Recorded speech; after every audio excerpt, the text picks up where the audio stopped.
L'appel à la ligne d'urgence de la police fut calme et clair. Un homme informa l'opérateur qu'une forte odeur de décomposition émanait de la grange voisine depuis plusieurs jours. Il souligna que l'odeur empirait et qu'elle était devenue insupportable. Lorsque les policiers arrivèrent sur les lieux, l'odeur se sentait déjà avant même d'entrer sur la propriété.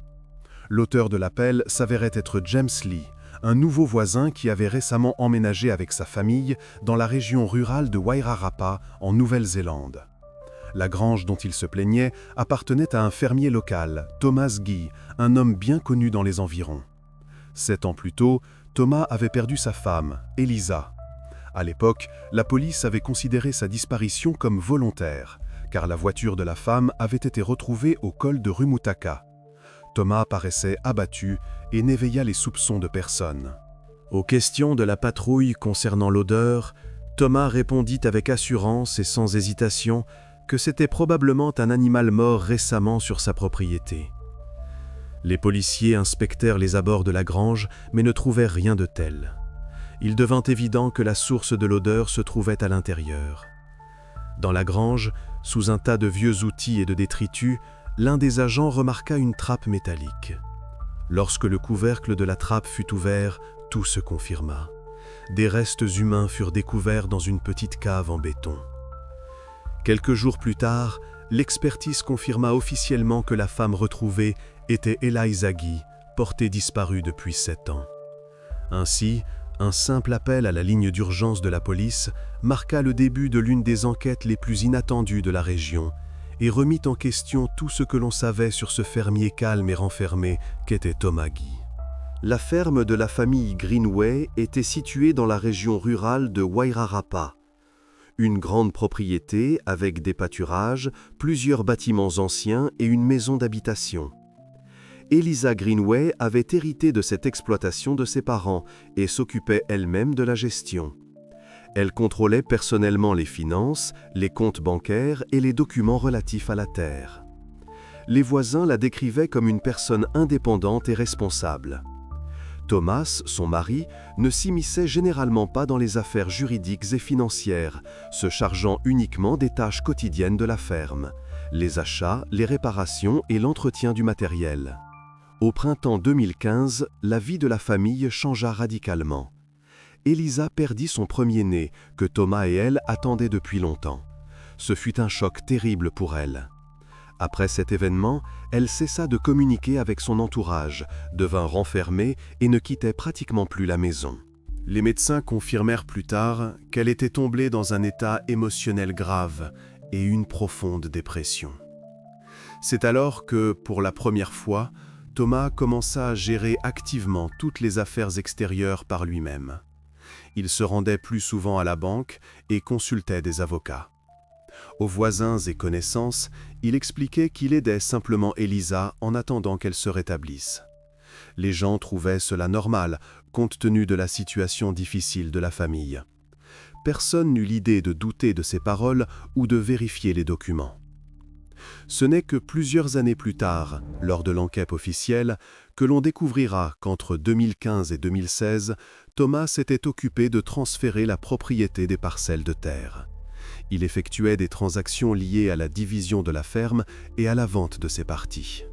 Mais à l'époque, en 2015-2016, personne dans la région ne se doutait de quelconques opérations foncières, car tous les documents semblaient légaux et n'attiraient pas l'attention.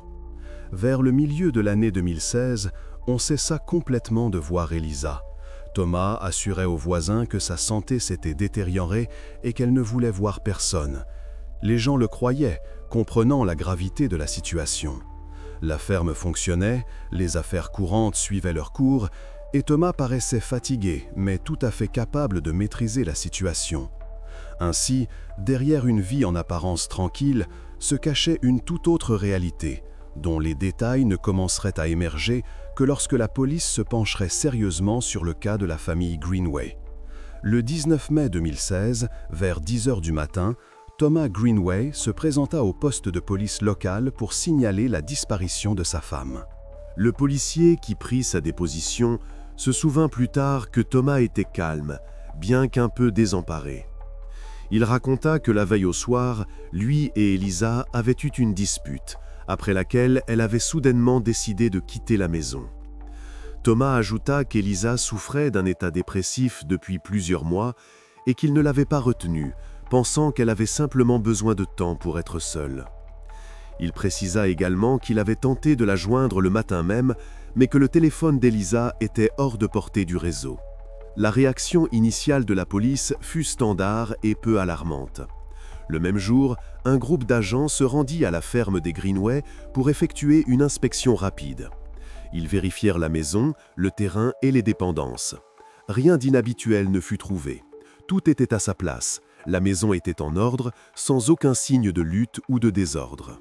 Thomas accompagna volontairement les policiers, répondant calmement à leurs questions, n'évitant pas la conversation et leur montrant volontiers tout ce qu'ils demandaient. Cependant, les agents se limitèrent à une inspection assez superficielle. À ce moment-là, la situation ne semblait pas criminelle. Les recherches sur la propriété étaient donc plutôt une formalité. La vérification dura moins d'1 heure. Thomas fut également brièvement interrogé sur place. On lui demanda de répéter la chronologie des événements, puis ses déclarations furent consignées. À cet instant, aucun des policiers ne mit sa parole en doute. L'histoire semblait plausible et correspondait tout à fait au tableau dépeint par les voisins. À ce stade, la disparition d'Elisa Greenway fut enregistrée dans les rapports de police comme un cas domestique standard, un départ volontaire après un conflit familial. Les agents supposaient que la femme reviendrait probablement d'elle-même ou donnerait de ses nouvelles. Ce jour-là, personne ne considéra sa disparition comme quelque chose de grave ou d'inhabituel.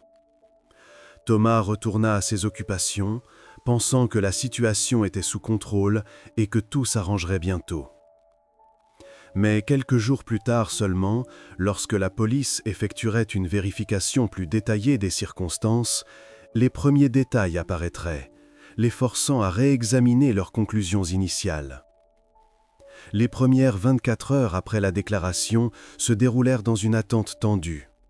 La famille, les amis et la police supposaient qu'Elisa Greenway rentrerait d'elle-même, ou du moins donnerait de ses nouvelles pour expliquer où elle était partie. Thomas lui-même essayait de ne pas paniquer et gardait son calme, assurant constamment à la police sa volonté d'aider à l'enquête. Mais après une première journée, puis une deuxième, il devint clair que la situation ne se résoudrait pas d'elle-même. Le poste de police reçut l'ordre de passer à l'action et de vérifier tous les itinéraires possibles de la femme. Environ 48 heures s'étaient écoulées depuis la disparition d'Elisa lorsqu'une patrouille de police découvrit sa voiture. Le véhicule était garé sur le bord de la route menant au col de Remutaka, un lieu isolé et sinistre à une 50aine de kilomètres de la ferme des Greenway. Cet endroit était connu des habitants et de la police comme un tronçon de route éloigné et peu fréquenté, avec une mauvaise couverture réseau et un relief difficile. La découverte de la voiture à cet endroit précis suscita donc immédiatement l'inquiétude des agents et de nombreuses hypothèses. La voiture d'Elisa semblait avoir été arrêtée pour une courte durée, comme si elle comptait revenir bientôt pour poursuivre sa route. Les portières étaient bien fermées mais pas verrouillées et les clés étaient toujours sur le contact. À l'intérieur, tout était en parfait ordre. Sur le siège se trouvait son sac avec ses papiers, son portefeuille avec de l'argent, son téléphone portable et une veste chaude. Aucun objet ne semblait avoir été déplacé ou touché par une tierce personne. Tout indiquait qu'Elisa avait quitté la voiture calmement et de son plein gré, sans prévoir de s'absenter longtemps. Mais ce qui était étrange, c'est que la voiture était manifestement restée là toute la nuit. Les vitres étaient couvertes d'une épaisse couche de rosée matinale. Les policiers déployèrent rapidement une inspection détaillée de la zone adjacente au lieu de découverte de la voiture. Ils examinèrent minutieusement le bas-côté, la lisière de la forêt la plus proche, chaque mètre de la route et les environs. Ils travaillèrent avec précaution, s'efforçant de ne manquer aucun indice qui pourrait éclairer l'itinéraire de la femme après qu'elle soit sortie de la voiture. Cependant, malgré tous leurs efforts, aucune trace de ses déplacements ne fut découverte. Ni branche cassée, ni empreinte de chaussures, ni même le moindre signe que quelqu'un était passé par là récemment. C'était comme si Eliza s'était tout simplement volatilisée. Parallèlement, les policiers vérifièrent le téléphone trouvé dans la voiture. La batterie était complètement déchargée et les tentatives de localisation via les antennes relais ne donnèrent aucun résultat. Les agents savaient qu'en raison de l'éloignement et du relief difficile du col de Remutaka, la connexion mobile y était instable, voire inexistante par endroits. La possibilité de tracer le téléphone via le réseau cellulaire était donc minime. Cette circonstance compliqua la situation, mais confirma une fois de plus la version selon laquelle Eliza aurait pu se rendre à cet endroit consciemment, sachant que la connexion était mauvaise et qu'il serait impossible de la joindre. Pendant ce temps, parallèlement à l'inspection des lieux, le poste de police recueillait activement des informations supplémentaires. Les agents contactèrent à nouveau le médecin traitant d'Eliza, qui confirma qu'elle souffrait depuis longtemps d'un trouble émotionnel grave, qu'elle était en proie à une lourde dépression et qu'elle avait une tendance à l'isolement. Ces témoignages furent corroborés par les voisins et les connaissances de la femme, qui avaient déjà remarqué son caractère fermé et son refus de maintenir le contact avec le monde extérieur. D'heure en heure, la thèse de la disparition volontaire de la femme devenait de plus en plus convaincante. La police penchait progressivement pour l'idée qu'Eliza avait pris la décision de quitter sa vie habituelle de son propre chef.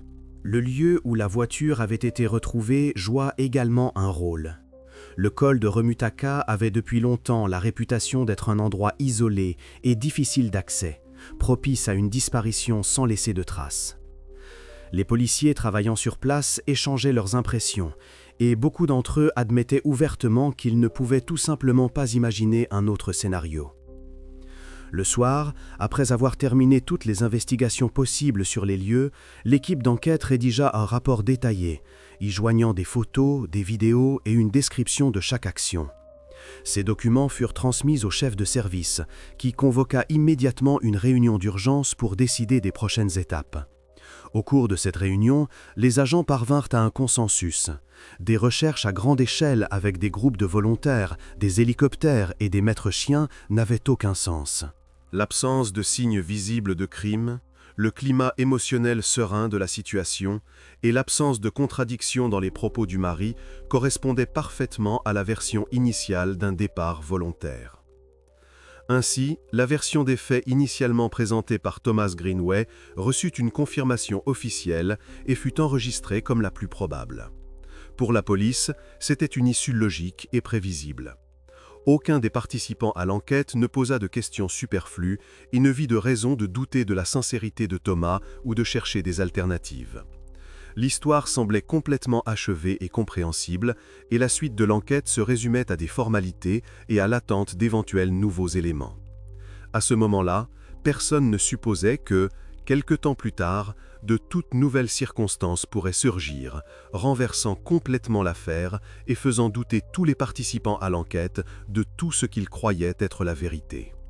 Mais, dans les premiers jours suivant la disparition d'Eliza, il semblait que l'histoire avait déjà trouvé sa conclusion logique et que rien d'autre ne pouvait être découvert. Malgré la version officiellement acceptée du départ volontaire d'Eliza, la police était tenue d'agir selon les règles standards. Et ces règles sont claires. En cas de disparition d'une personne, le premier à être vérifié est toujours le parent le plus proche, dans ce cas, le mari, Thomas Greenway. Même si son récit semblait convaincant et correspondait aux faits recueillis, la police se devait de l'exclure formellement de la liste des suspects. Le 20 mai 2016, les enquêteurs obtinrent un mandat pour effectuer une perquisition complète à la ferme de Thomas. Tôt le matin de ce même jour, un groupe d'agents arriva sur sa propriété pour procéder à une inspection minutieuse de tous les locaux. Une unité cynophile, capable de détecter les traces les plus infimes, fut mobilisée pour l'opération. Thomas réagit calmement aux actions de la police, sans montrer ni irritation, ni tentative d'entraver le travail des enquêteurs. Il les accompagna volontairement dans la maison, leur donna accès à toutes les armoires et pièces, leur montra son ordinateur et ses effets personnels. La perquisition de la maison ne donna aucun résultat. Les agents ne trouvèrent aucune preuve susceptible d'éveiller les soupçons. Après avoir inspecté la maison d'habitation, les policiers se dirigèrent vers les autres bâtiments de la ferme. Une vieille grange en bois, située à l'extrémité du terrain, attira particulièrement leur attention.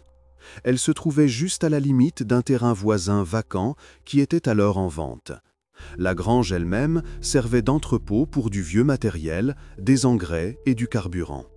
Thomas expliqua qu'il y avait récemment déplacé plusieurs sacs de salpêtre et des bidons de gazole pour les machines agricoles.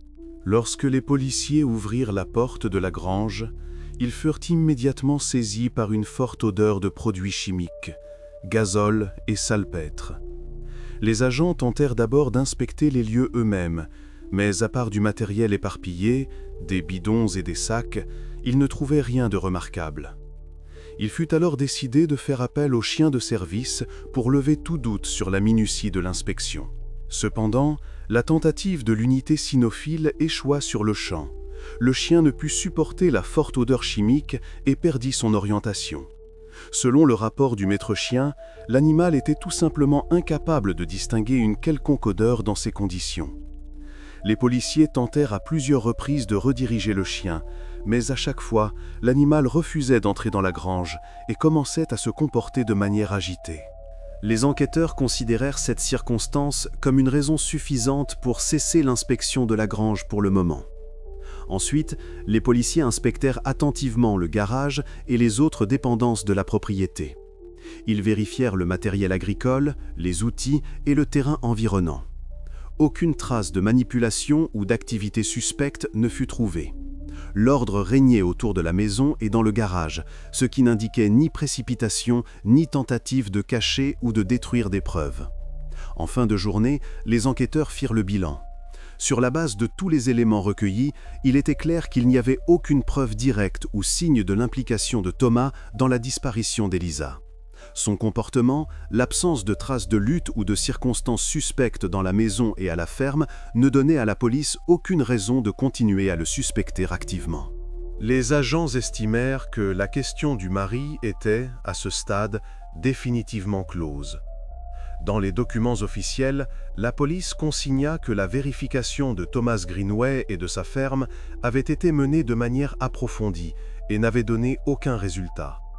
Les conditions de l'inspection de la grange furent décrites en détail et l'impossibilité pour le chien de service de travailler en raison des odeurs chimiques furent reconnues comme un obstacle objectif. Les enquêteurs décidèrent alors de ne pas revenir inspecter la grange, jugeant la situation claire et explicable. Ce jour-là, Thomas Greenway fut formellement retiré de la liste des suspects. Les enquêteurs ne doutaient pas de la plausibilité de ses paroles et de la sincérité de son comportement. À ce stade de l'enquête, l'histoire semblait parfaitement claire et logique pour la police. Aucun membre de l'équipe d'enquête ne se doutait qu'à ce moment précis, la seule chance de découvrir la vérité avant que l'affaire ne soit complètement dans l'impasse venait d'être manquée. Après que la police se soit définitivement convaincue que Thomas Greenway n'était pas impliqué dans la disparition de sa femme, le seul lieu de recherche restant était le col de Remutaka. La voiture qui y avait été trouvée était le seul indice concret pour l'enquête, et toutes les ressources de la police furent mobilisées dans cette direction. L'opération débuta 3 jours après la découverte de la voiture d'Elisa. L'équipe de recherche et de sauvetage était composée de policiers, de volontaires locaux et de secouristes habitués aux conditions difficiles des terrains montagneux. Ils étaient convaincus qu'ils finiraient par trouver des traces de la femme et par reconstituer son parcours. Mais dès les premières étapes des recherches, ils se heurtèrent à de sérieuses difficultés. Dès le premier jour, une unité cynophile se joignit aux recherches. Les policiers comptaient sur le fait que des chiens spécialement entraînés prendraient rapidement la piste olfactive depuis la voiture et indiqueraient la direction précise prise par Elisa. Mais la situation se révéla inattendue. Les chiens de pistage commençaient à travailler avec assurance, mais s'arrêtaient brusquement après seulement quelques mètres de la voiture. Ils se comportaient comme si la piste d'Elisa s'interrompait soudainement en plein air. Les maîtres chiens firent plusieurs autres tentatives, repartant à chaque fois de la voiture. Cependant, le résultat fut le même. Plus tard, le rapport officiel de l'unité cynophile fournit une explication. De fortes pluies, survenues peu après la disparition de la femme, avaient emporté ou considérablement affaibli toutes les traces olfactives possibles. Le sol caillouteux et le vent constamment changeant, caractéristiques de la région du col, jouèrent également un rôle. Cela rendait les recherches ultérieures avec les chiens pratiquement inutiles. Les maîtres chiens jugèrent de nouvelles tentatives non pertinentes, et la police y renonça. Néanmoins, les autres opérations de recherche se poursuivirent à grande échelle. Depuis les hélicoptères, chaque mètre carré du terrain fut inspecté à l'aide de caméras à haute résolution et de caméras thermiques. Au sol, les volontaires et les secouristes examinaient méthodiquement chaque sentier, chaque ravin et chaque pente. Les participants aux recherches avançaient lentement et méticuleusement, espérant trouver le moindre indice, des vêtements, des effets personnels, des traces de présence humaine. Cependant, chaque jour qui passait, la confiance des participants à l'opération diminuait. Les recherches duraient une semaine, puis furent prolongées d'une autre. Les volontaires commencèrent à se fatiguer et à rentrer progressivement chez eux. Les équipes de secours durent admettre que, dans ces conditions et avec cette approche, il était inutile de continuer. Aucun indice n'apparut. Rien ne fut trouvé qui puisse expliquer où Eliza Greenway avait disparu. Après près de 3 semaines, la police annonça officiellement la fin de la phase active des recherches. Le rapport final fut bref. Aucune trace de lutte ou de violence n'a été découverte. Aucun signe de la présence de la disparue au col. Eliza fut officiellement déclarée portée disparue et l'affaire fut classée et considérée comme non élucidée. Thomas Greenway reprit progressivement une vie normale. Les voisins s'habituèrent à voir en lui un homme ayant survécu à une lourde perte. Il quittait rarement la ferme, apparaissait peu en public et évitait les conversations sur ce qui s'était passé. Aux yeux de son entourage, il devint un veuf éploré, digne de compassion et de respect. Personne ne lui posait de questions superflues. Ainsi commença la plus longue étape de cette affaire, un silence de 7 ans. Personne pendant ces années ne revint sur le cas d'Eliza, et il semblait que tout était depuis longtemps oublié et définitivement clos. Personne ne savait que des années plus tard, ce silence serait rompu de la manière la plus inattendue qui soit. 7 ans s'étaient écoulés depuis la disparition d'Eliza.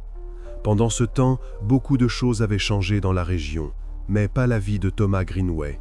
Il vivait toujours seul dans sa ferme, évitant d'inviter qui que ce soit, mais sans pour autant se couper des contacts en dehors de sa propriété.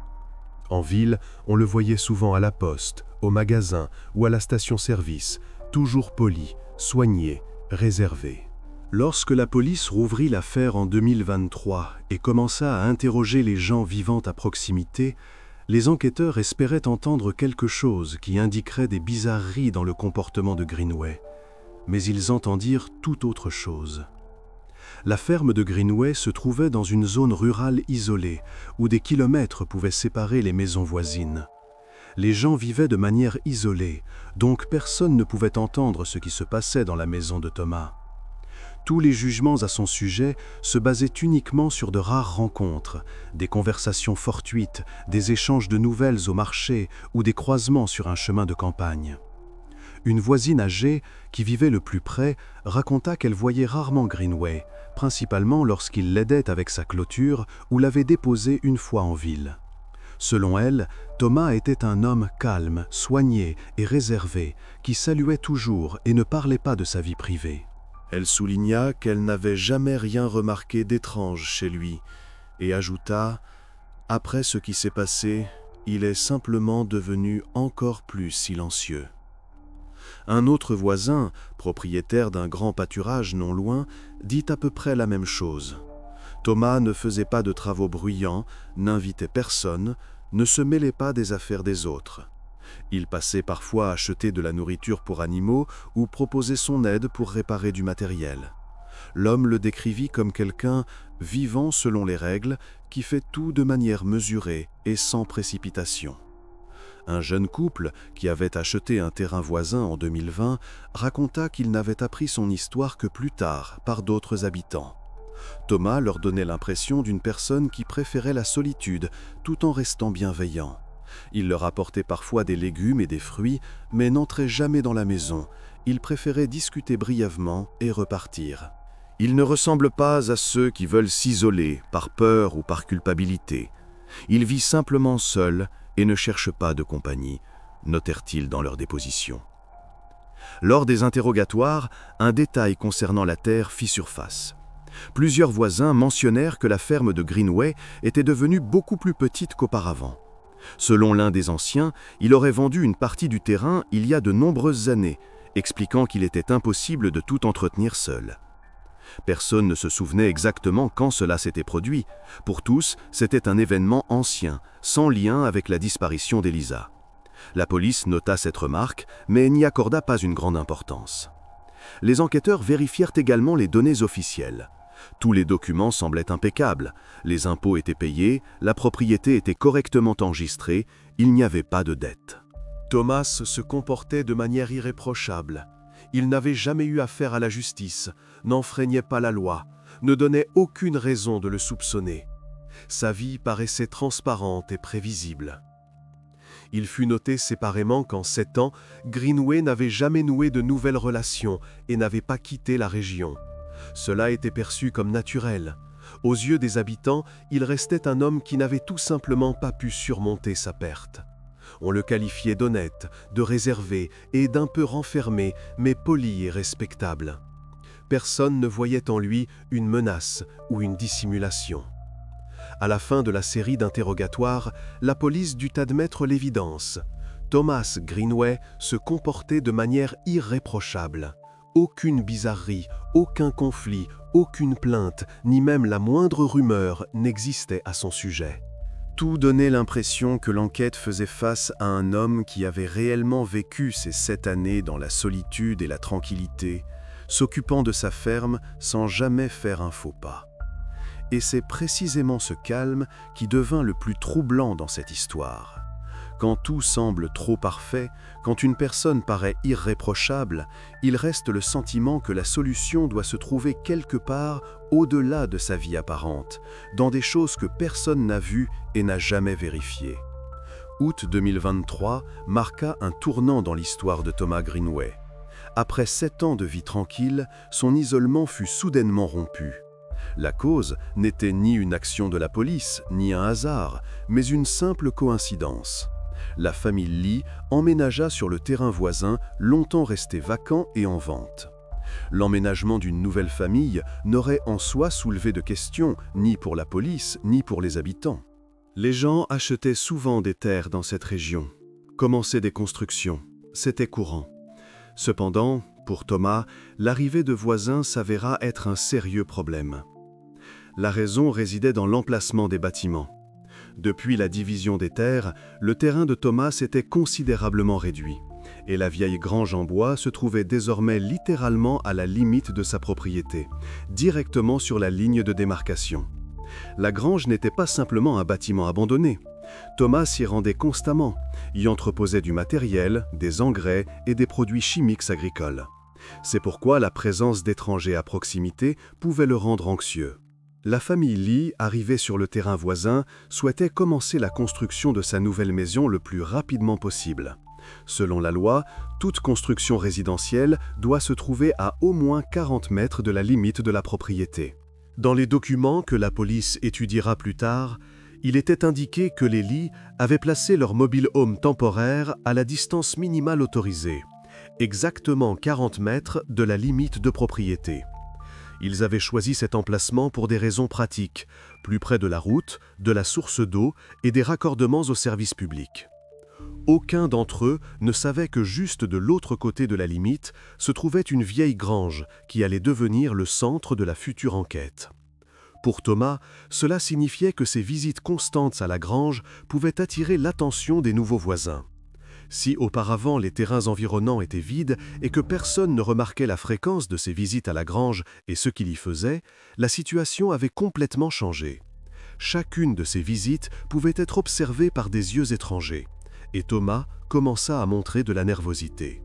Il se mit à vérifier la grange plus souvent, s'y rendant tôt le matin ou tard le soir, évitant de croiser la famille Lee. La famille Lee, cependant, ne remarqua rien de suspect dans son comportement.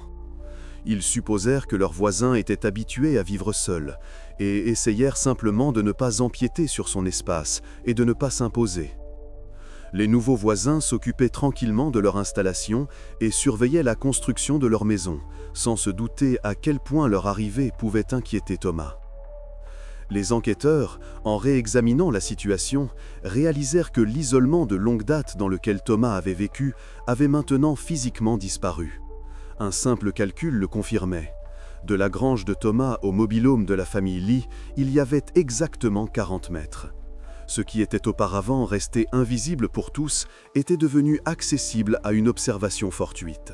7 années de tranquillité, durant lesquelles Greenway s'était senti en sécurité, prirent fin en un instant.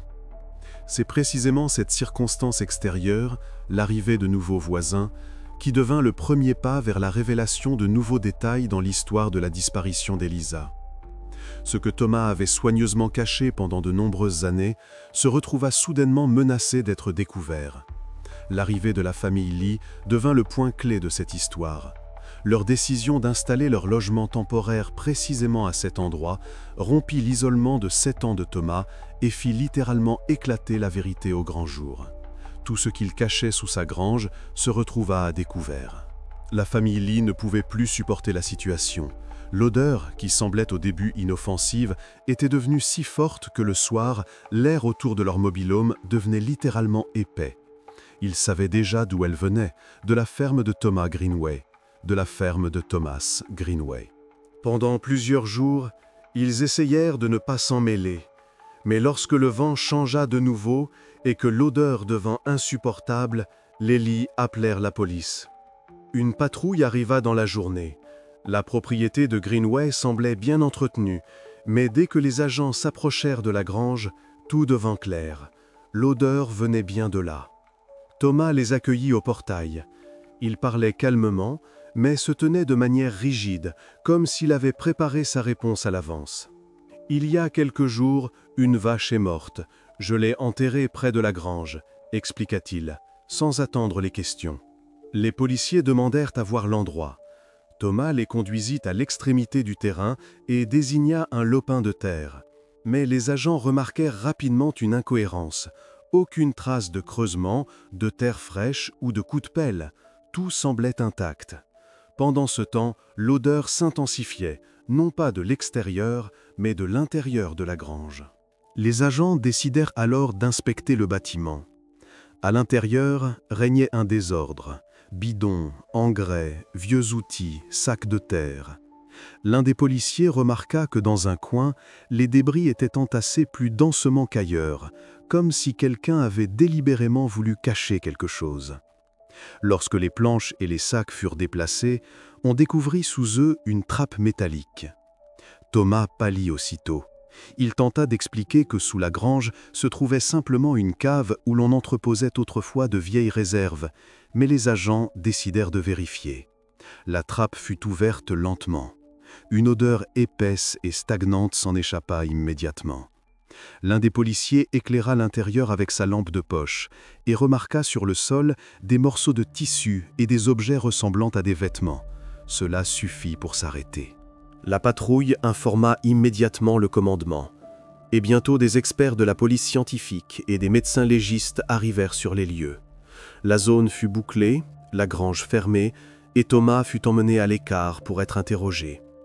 Lorsque les experts descendirent dans la cave, ils commencèrent à documenter leur découverte. À une profondeur d'environ 1,5 mètre, des restes furent découverts, à côté desquels se trouvaient des effets personnels, notamment un bijou et plusieurs objets du quotidien. Tout fut soigneusement emballé et envoyé au laboratoire pour analyse. Quelques jours plus tard, l'expertise ADN confirma ce que les enquêteurs supposaient déjà. Les restes appartenaient à Elisa Greenway, la femme disparue de cette ferme 7 ans plus tôt. Cette découverte détruisit définitivement la version précédente d'un départ volontaire. Désormais, l'enquête faisait face à une tâche complètement différente, reconstituer la séquence des événements de 2016 et comprendre comment Thomas avait pu garder ce terrible secret pendant tant d'années, juste sous sa grange. Après que les experts eurent confirmé que les restes trouvés sous la grange appartenaient à Eliza Greenway, les enquêteurs rouvrirent les dossiers des recherches menées en 2016. À l'époque déjà, le terrain de la ferme avait été minutieusement inspecté avec l'aide d'une unité cynophile, mais le chien de pistage n'avait pas désigné la grange comme un lieu suspect. L'enquête devait maintenant comprendre pourquoi, ce jour-là, le chien n'avait pas rempli sa fonction principale. En étudiant les anciens procès-verbaux, les enquêteurs reconstituèrent la chronologie des recherches. Les documents indiquaient: le chien, ayant pris la piste d'Eliza, s'était immédiatement dirigé avec assurance vers la grange. L'enquête devait maintenant comprendre pourquoi, ce jour-là, le chien n'avait pas rempli sa fonction principale. Mais juste avant l'entrée, son comportement avait changé. L'animal avait ralenti, était devenu méfiant, avait commencé à tourner nerveusement près de la porte et avait catégoriquement refusé d'entrer. Le maître chien avait alors supposé que le chien avait simplement perdu la piste ou avait été distrait par une odeur étrangère, sans rapport avec un être humain. Les policiers avaient estimé qu'il était inutile d'inspecter la grange, car il n'y avait aucun signe visible que quelque chose y était caché. En 2023, les enquêteurs envoyèrent à nouveau des experts de la police scientifique à la ferme de Greenway. Cette fois, après la découverte du corps, ils examinèrent minutieusement la grange et la trappe elle-même. De nombreux échantillons furent prélevés sur les surfaces et sur le sol, près de l'entrée de la cave. L'expertise chimique de ces échantillons donna des résultats inattendus et clairs. Toutes les surfaces près de l'entrée étaient imprégnées de gazole et d'engrais nitratés. Un tel mélange dégage une odeur chimique extrêmement forte et âcre, capable de masquer toutes les autres odeurs. Les experts expliquèrent que pour un chien de pistage, une telle concentration d'odeurs chimiques devient une barrière infranchissable. Cela bloque complètement sa capacité à capter les fines traces humaines. Il devint alors clair pour les enquêteurs qu'en 2016, il ne s'agissait pas d'un échec fortuit de l'unité canine, mais du résultat d'actions planifiées à l'avance. Les bidons de gazole et les sacs de salpêtre ressemblaient à un désordre agricole ordinaire, mais en réalité, quelqu'un les avait délibérément placés de manière à dérouter l'équipe de recherche. Les médecins légistes apportèrent également des informations inattendues à l'enquête. Selon leur rapport, Eliza était morte environ 1 mois avant la découverte de son corps en 2023, et non pas 7 ans plus tôt, comme on le supposait initialement. Pendant toutes ces années, elle était en vie et se trouvait précisément dans cette pièce, sous la grange. Au moment de sa disparition, la femme était en bonne santé physique, mais un long isolement, sans alimentation ni soins normaux, l'avait progressivement conduite à l'épuisement, qui fut finalement la cause de sa mort. Les conclusions obtenues obligèrent la police à réexaminer également la version du départ volontaire d'Eliza. En 2016, sa voiture avait été retrouvée au col de Remutaka, ce qui avait convaincu les enquêteurs que la femme avait décidé de partir d'elle-même. Il était désormais évident que la voiture avait été délibérément déplacée dans un endroit isolé pour éloigner la police le plus possible de la ferme. En conséquence, l'enquête conclut qu'il n'y avait eu aucun hasard dans cette affaire. Tout, de la dissimulation des odeurs à la fausse piste avec la voiture, faisait partie d'un plan unique et bien pensé. Et le principal suspect dans l'organisation de ce plan était l'homme qui, pendant toutes ces années, avait été le plus proche de l'enquête, le mari d'Eliza, Thomas Greenway. Il restait maintenant aux enquêteurs à découvrir comment il avait réussi à cacher la vérité si longtemps et si soigneusement, littéralement sous les yeux de tous. Après l'arrestation de Thomas Greenway, les enquêteurs se concentrèrent sur l'essentiel, découvrir la cause exacte de ce qui s'était passé.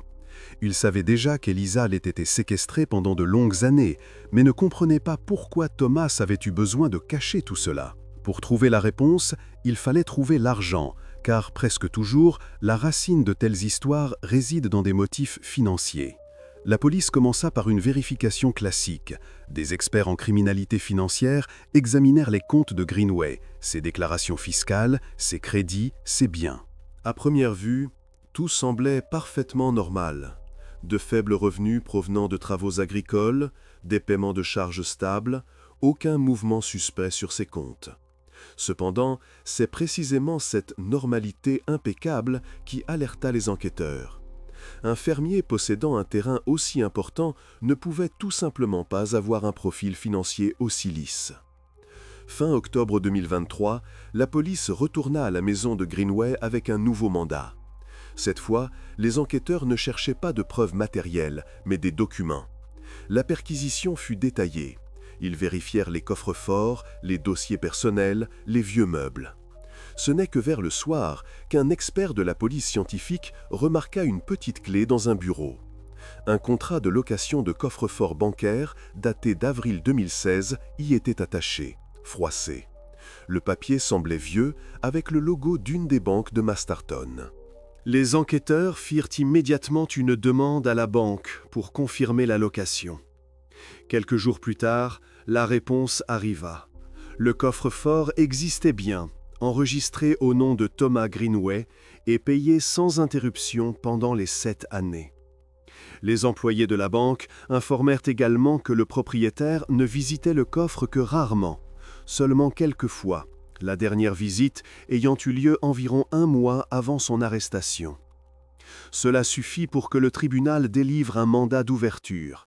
La procédure prit encore quelques jours. La banque agissait en stricte conformité avec le règlement et la police assista à tout le processus. Lorsque le couvercle du coffre fut ouvert, on y trouva plusieurs dossiers soigneusement rangés et une enveloppe épaisse. Les papiers étaient propres, secs, sans aucune trace d'ancienneté, comme s'ils avaient été spécialement conservés dans des conditions idéales. Les experts commencèrent à examiner attentivement les documents, et il devint bientôt clair pourquoi Thomas les gardait secrets.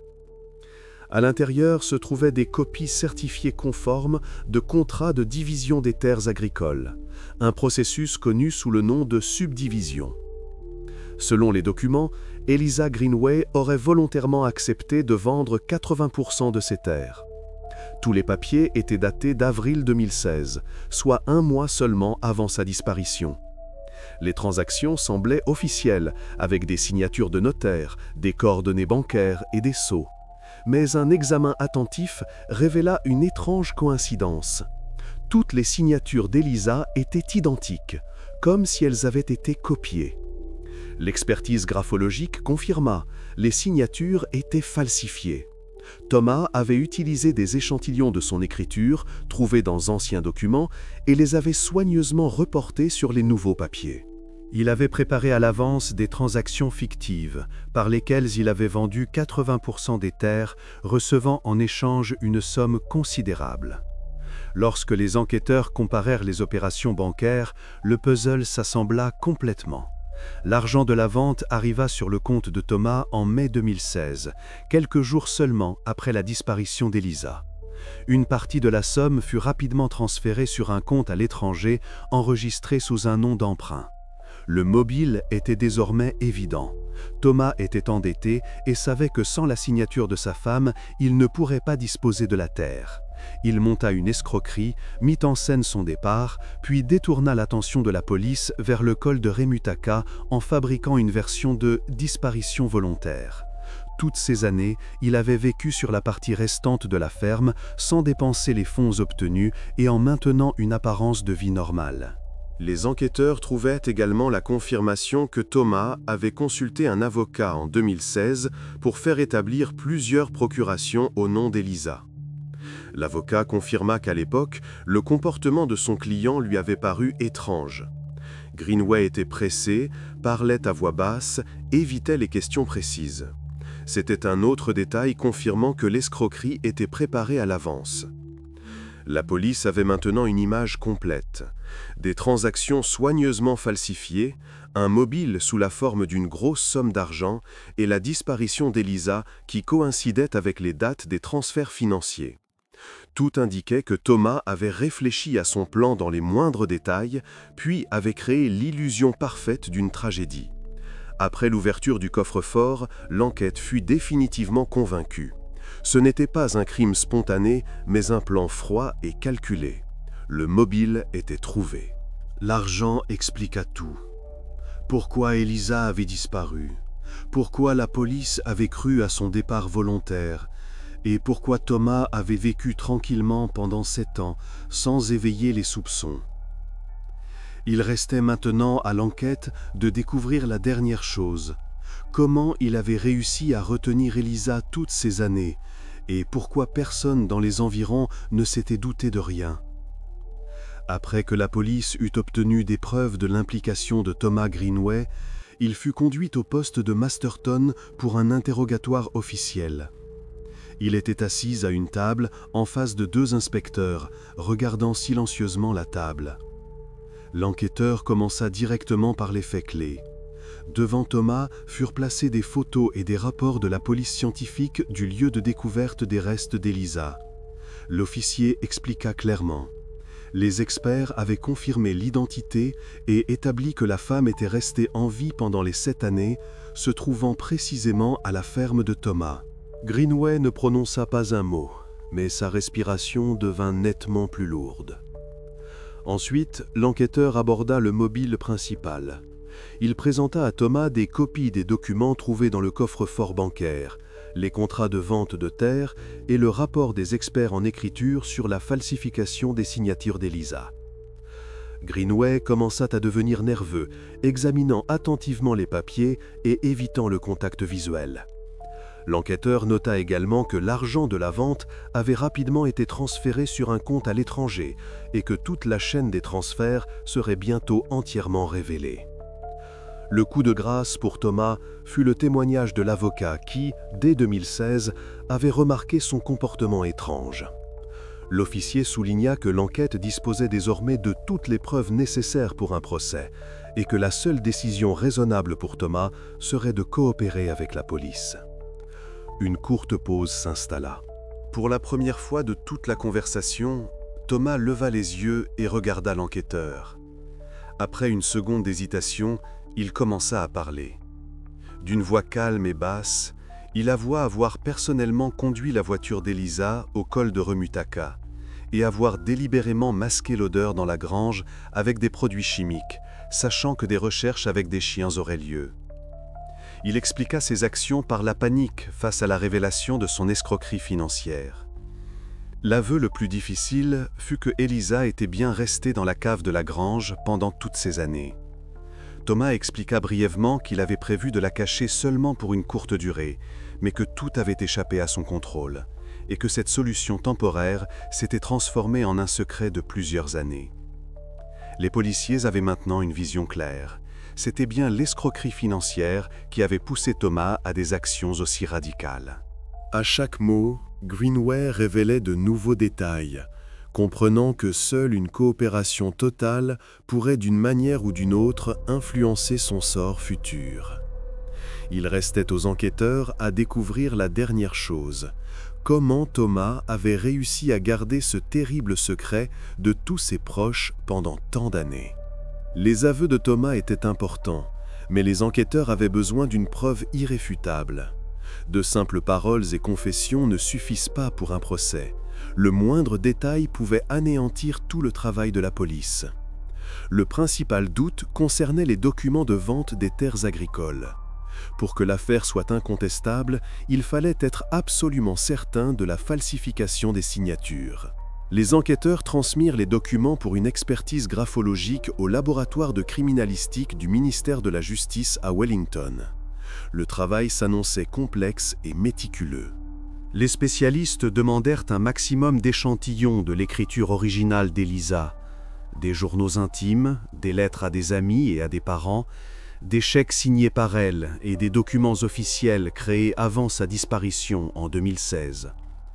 La comparaison fut menée sur plusieurs dizaines de critères, les particularités de l'écriture de certaines lettres, la pression du stylo, les traits caractéristiques et même l'angle d'inclinaison de l'écriture.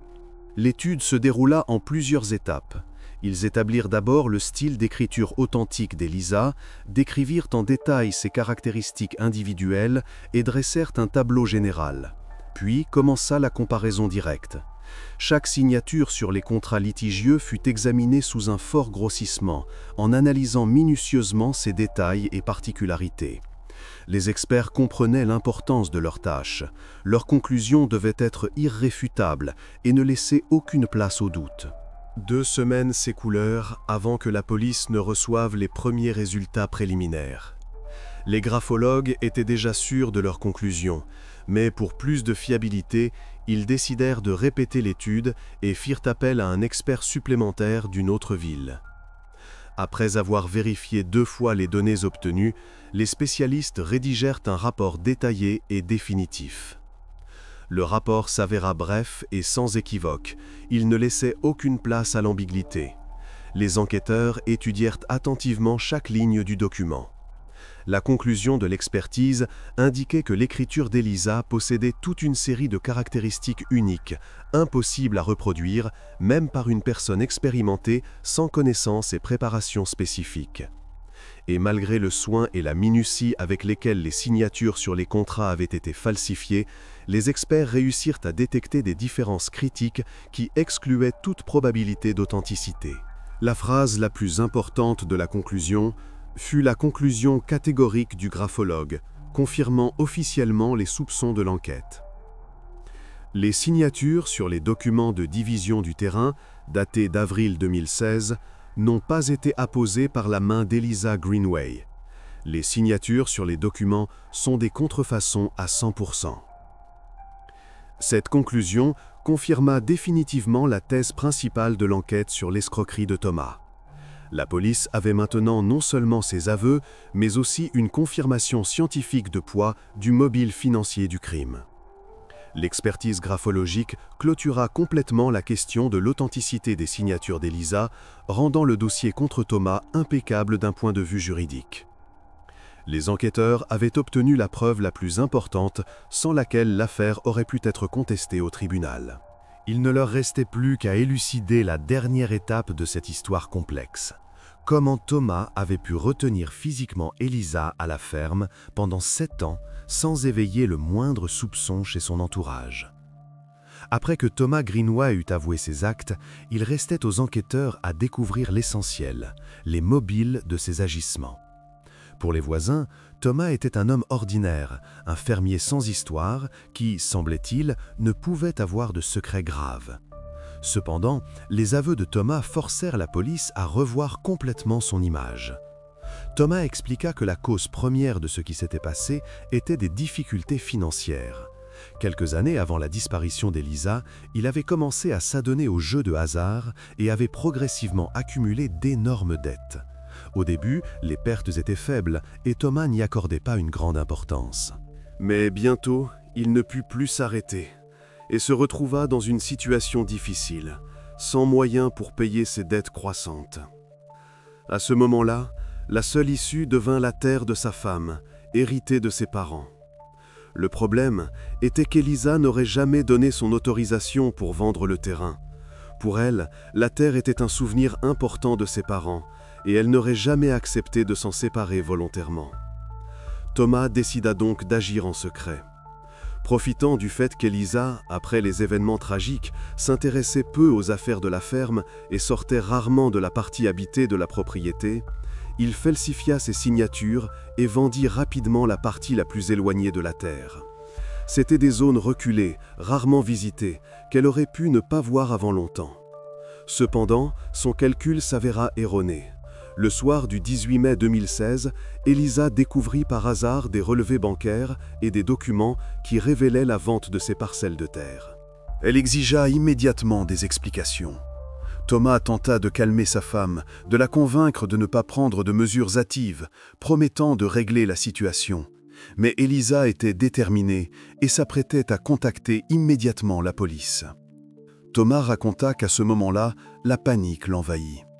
Il tenta de retenir Elisa en la prenant par les mains, mais elle se dégagea brusquement et se cogna violemment la tête contre le coin de la table. Thomas affirma que tout s'était passé rapidement et de manière inattendue et qu'il n'avait aucune intention de lui faire du mal. Cependant, au lieu d'appeler les secours, il céda à la peur et prit la décision de dissimuler ce qui s'était passé. Ce soir-là, il cacha Elisa dans l'ancienne cave abandonnée sous la grange. Au début, il considérait cela comme une solution temporaire pour gagner du temps et trouver une issue.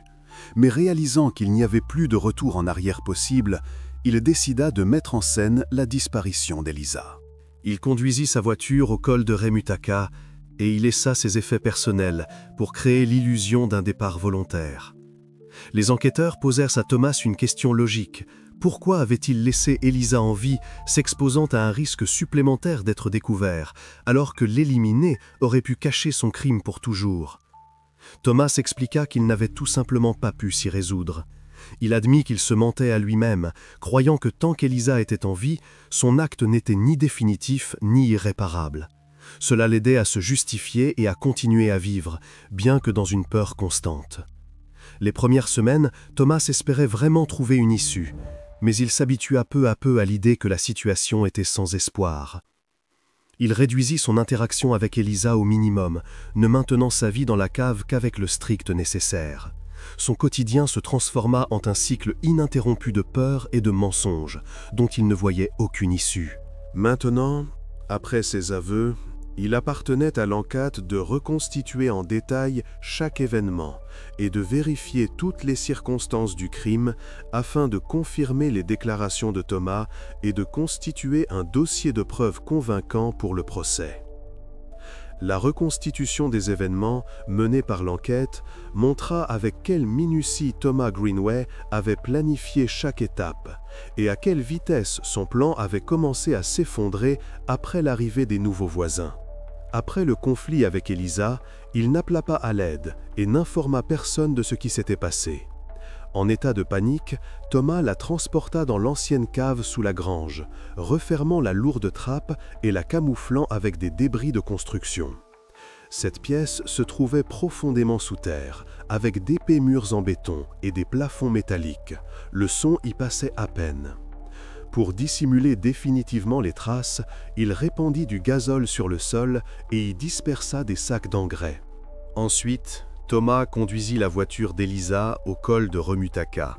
Il laissa ses papiers et ses effets personnels, puis, le matin même, il signala sa disparition à la police. Son comportement semblait convaincant. Il restait calme, n'éveillait aucun soupçon et raconta en détail la dispute et le départ volontaire. La fouille de la ferme ne donna rien et l'enquête se concentra rapidement sur le col où se trouvait sa voiture. Au début, Thomas vécut dans une tension constante. Il rendait visite à Elisa, lui apportait de l'eau et de la nourriture, s'efforçant de la maintenir en vie. Mais au fil des mois, la peur s'estompa et la culpabilité laissa place à l'indifférence. Il se rendit de moins en moins souvent sous la grange, transformant sa femme en un rappel vivant de sa propre erreur. Les années s'écoulèrent, monotones, jusqu'à ce qu'en août 2023, la famille Lee emménage sur le terrain voisin. Leur arrivée fut une catastrophe pour Thomas. La maison qu'il commençait à construire se trouvait à seulement 40 mètres de la grange. Désormais, quelqu'un travaillait, parlait, déplaçait du matériel en permanence à proximité. Thomas comprenait que ses visites habituelles à la grange pouvaient soulever des questions, alors il se mit à éviter cet endroit. Il cessa complètement de rendre visite à Elisa, mais savait que cela ne durerait pas. Dès septembre, avec l'intensification de la chaleur, une odeur lourde commença à s'échapper de sous la grange. Thomas la sentait aussi, mais ne fit rien. Toute tentative de changer quoi que ce soit, creuser, déplacer ou détruire les traces, aurait signifié du bruit et de l'attention. Il craignait que les voisins entendent ou remarquent quelque chose. Tout ce qu'il pouvait faire, c'était attendre, en espérant que l'odeur se dissiperait. Lorsque la famille Lee se plaignit pour la première fois de l'air désagréable, Thomas comprit que la fin était proche. Il ne partit pas. Une fuite aurait fait de lui le premier suspect. Il ne lui restait plus qu'à feindre la surprise lorsque la police revint à la ferme. Il savait que cette fois, tout était fini. L'enquête conclut, Thomas ne retenait pas Elisa par méchanceté ou par désir de lui faire du mal. Ses actes étaient dictés par la peur d'être démasqué. Il n'osa pas se débarrasser de sa femme car il ne pouvait pas franchir ce pas supplémentaire qui aurait fait de lui un meurtrier. Mais c'est précisément cette peur qui devint son piège. 7 années vécues dans le mensonge et l'isolement se terminèrent par ce qu'il craignait le plus, être découvert. Les preuves recueillies et ses aveux suffirent à clore l'affaire. Les enquêteurs préparèrent le dossier, consignèrent chaque étape de Thomas et transmirent l'acte d'accusation au procureur. Désormais, la parole était au tribunal. L'audience au procès de Thomas Greenway débuta en avril 2024 et provoqua une vive émotion dans l'opinion publique. L'homme, considéré pendant des années comme la victime d'une tragédie, se retrouva devant le tribunal pour une série d'accusations difficiles à accepter pour ceux qui le connaissaient bien. Le procureur exposa clairement et en détail les chefs d'accusation basés sur les éléments d'une enquête de plusieurs mois. Le premier chef d'accusation fut celui d'escroquerie, à savoir la division et la vente illégale des terres d'Elisa. Vint ensuite l'accusation d'enlèvement et de séquestration de son épouse pendant 7 ans. Le chef d'accusation final et le plus grave fut celui de coups et blessures ayant entraîné des conséquences tragiques cette nuit de mai 2016. À l'audience, des graphologues confirmèrent que les signatures sur les documents avaient été falsifiées. Ensuite, des maîtres chiens témoignèrent, expliquant les détails de l'échec des recherches de traces en 2016 et pourquoi les chiens spécialement entraînés n'avaient pas pu retrouver Elisa. Leur déposition était sobre et précise, renforçant le sentiment de crédibilité et de force des preuves recueillies. L'avocat de Thomas, de son côté, ne niait pas les faits, mais tentait seulement d'atténuer les circonstances de l'affaire. Il insistait sur le fait que le crime n'avait pas été prémédité, mais était survenu spontanément à la suite d'une grande frayeur face à une révélation imminente. Il s'efforça de convaincre le tribunal que son client avait commis tous les actes ultérieurs dans un état de panique intense, sans prendre pleinement conscience des conséquences de ses actions. Thomas lui-même, tout au long de l'audience, ne manifesta pratiquement aucune émotion et n'engagea le dialogue ni avec le tribunal ni avec son avocat. Il se contentait de promener son regard du juge au témoin qui déposait, comme s'il était dans un état de stupeur. Les jurés se retirèrent pour délibérer et revinrent assez rapidement avec leur décision. Ils déclarèrent Thomas coupable de tous les chefs d'accusation, sans exception. Le juge, tenant compte de toutes les circonstances, prononça la peine. 30 ans de réclusion criminelle à purger dans un établissement pénitentiaire de haute sécurité. L'alourdissement de la peine était justifié par la multiplicité des crimes et la gravité particulière de la situation, la victime ayant passé 7 ans de sa vie dans des conditions inhumaines. Lors de l'énoncé du verdict, un silence se fit dans la salle d'audience, rompu seulement quelques instants plus tard par des murmures d'approbation étouffés parmi les personnes présentes.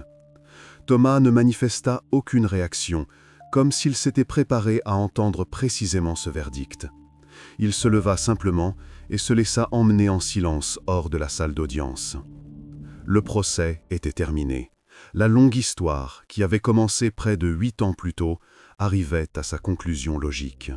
Le procès avait mis les choses au clair et avait définitivement détruit l'image de veuf malheureux que Thomas s'était forgée.